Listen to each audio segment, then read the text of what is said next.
sent back. Well, you might look at your faucet a little differently tonight. Water, the elixir of life, has a much more desperate connotation in East Africa.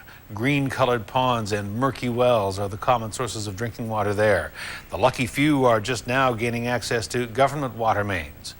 Channel's Meribeth Burton continues our series of reports tonight on Canadian aid in Africa, looking tonight at rural development. Meribeth. Hudson farming is how most people in remote villages in East Africa make a living or at least feed their families. The Aga Khan Foundation Canada is helping those families with innovative techniques to bring in larger yields. And for ambitious communities, and we visited a few, the foundation is making their dream of safe and easily accessible water a reality.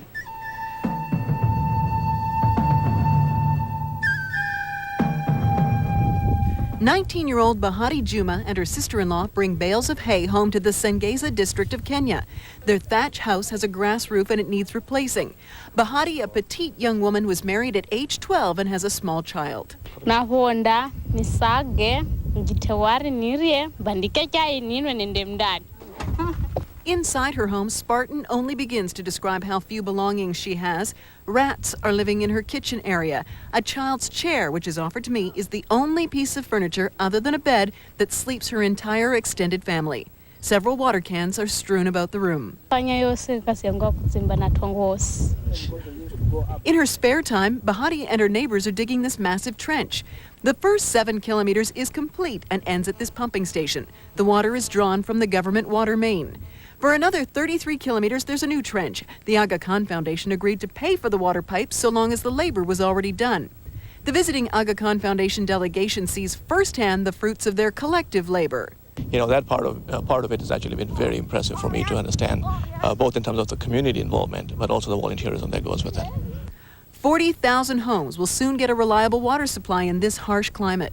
So sometimes we go without rainfall for about 4 to 6 years.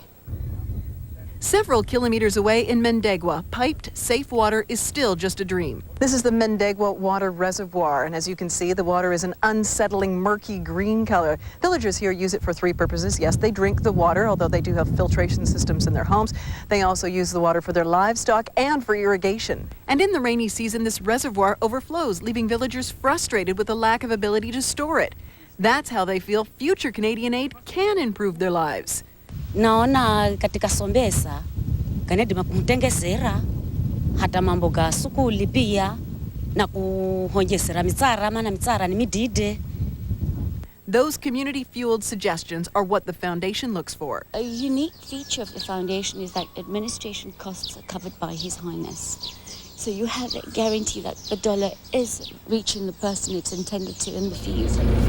As village boys wave Canadian flags, it's clear even the youngest Kenyans understand the value of international aid. But aid from the Aga Khan comes with community accountability. So it is a combination of your dollar from Canada and the effort from the community that actually results in development. In Mendegwa, farmers grow maize, cassava, and other drought-resistant crops. 22-year-old Margaret Banzi is a community leader and an entrepreneur. Shambani kama sukuma, tomato, vitunguu. Na huwa kama yani wakati ziratu vitu vikala, wanaguza na ziratu pesa ambazo napata ndizo ambazo nahumira vangu kijijini. An Aga Khan-sponsored project in Kenya shows farmers how digging 60-centimeter squared pits with manure topsoil would conserve water and produce 9 times the yield. The Sengeza seem much better off with clean water, but it's a drop in the bucket when it comes to international aid relief. There's a lot of work to be done still, and you know the gaps are large, but the work is beginning to make a difference. And you know, I like to say to the Canadians, let's keep doing this. Bahati Juma lives closer than any other villager to her water kiosk. Still, at 3 cents Canadian a can, it's expensive and it's hard work to collect. Bahati confides her dream is to someday have water come directly into her home.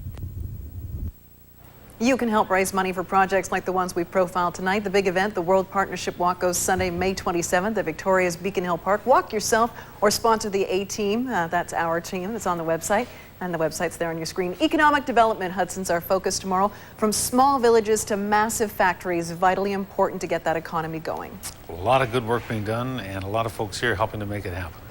Including you, Meribeth. Thank you. A break, and we're back with more entertainment and sports. Next.